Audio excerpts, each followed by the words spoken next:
उस गैलरी में गई ही क्यों? केशव, वो लड़की यहाँ आ गई थी और वो देवकी, वो ठीक औरत नहीं है। तुम पागल हो गई हो राधिका। आज देवकी जी ने ही मुझे तुम्हारे बारे में बताया। क्या सोचती रहती हो? अरे कोई नहीं है उस घर में। अगले दिन केशव की दुकान जाते वक्त, मैं भी आज आपके साथ चलूंगी। अच्छा, ओके, ठीक है, चलो चलो अब। दुकान पर पहुंचकर, वाह केशव, कितने सारे नए खिलौने, और ये इस पैकेट में क्या है? वो आवाज। आधी रात का वक्त हो चुका था। पड़ोस वाले घर से फिर से किसी बच्चे की रोने की आवाज सुनाई देने लगी, और साथ में उसी घर में रहने वाली देवकी नाम की औरत की लोरी गाने की आवाज भी। ये आवाज सुनते ही राधिका डर से थर थर कांपने लगी। उसने जल्दी से गहरी नींद में सोए अपने पति केशव को जगाया। केशव उठो, देखो ना, फिर से किसी की लोरी गाने की आवाज आ रही है बाजू वाले घर से। क्या हुआ राधिका? क्यों परेशान हो रही हो? अरे कोई आवाज नहीं आ रही है यार। लेकिन अभी बस 2 मिनट पहले तो देव की लोरी गा रही थी और एक बच्चा रो रहा था। अरे कोई मूवी देख रहा होगा, उसकी आवाज होगी।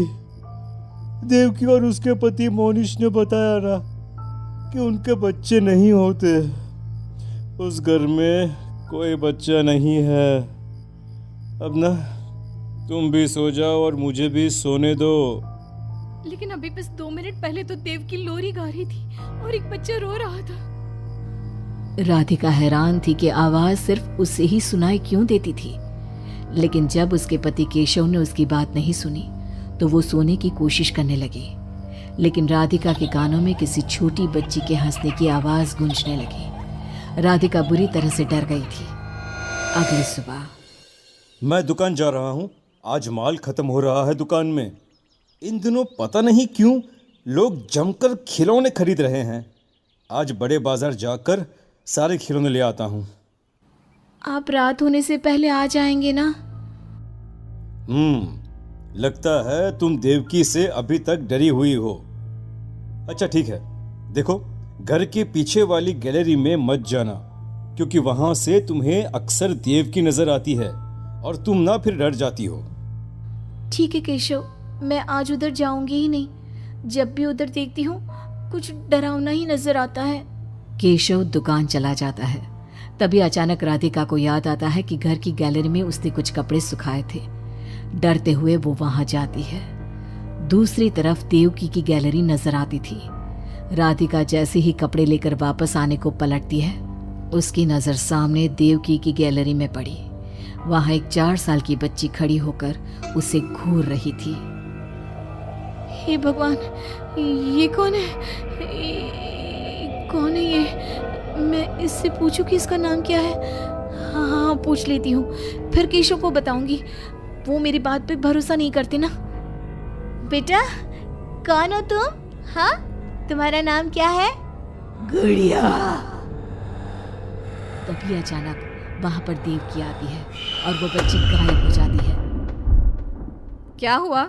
आप किससे बात कर रही थी? वो यहाँ पे मैंने एक लड़की को देखा था। वो कौन थी? कहाँ गई वो अभी?